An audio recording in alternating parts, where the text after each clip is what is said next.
Во присуство на граѓани кои живеат во ромското мало и населбата Трајаново Трло и млади кои веќе спортуваат, со сечење лента градоначалникот Радко Димитровски и председавачот на Советот Јордан Димитров денеска извршија предавање во употреба на новоизграденото повеќе наменско игралиште.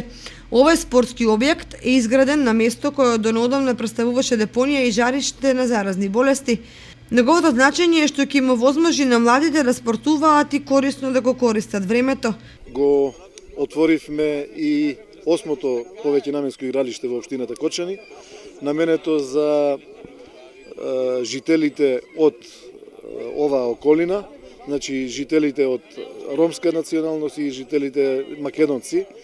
Ова игралиште се изгради на местото каде што беше една депонија и таа депонија беше извор на зарази, беше извор на нечистотија не само на овој дел на градот, туку во целиот град. И забележуваме дека ќе направиме едно катче за најмладите овде кои што ќе спортуваат на ова игралиште, дали ќе играат фудбал, дали ќе играат ракомет, дали ќе играат кошарка.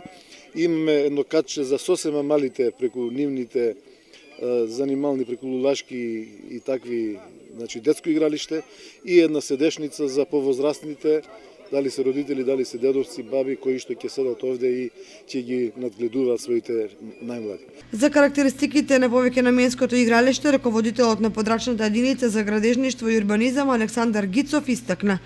Димензиите на универзалното игралиште е 50 на 26 метри во границите на високата ограда околу која едноставно сите спортски активности може да се одвиват без да ги нарушуват околните простори околу универзалното игралиште.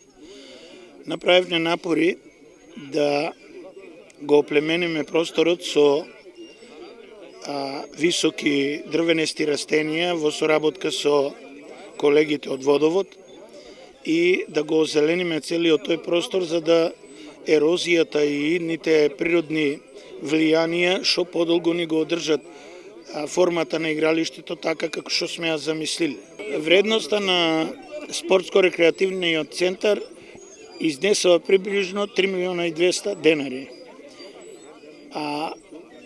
Сепак е тоа во рамките на скромна инвестиција која очекуваме да претходно спомнатите атрибути за воспитување, физичко воспитување на идната младина, тоа би представувало многу скромна цена.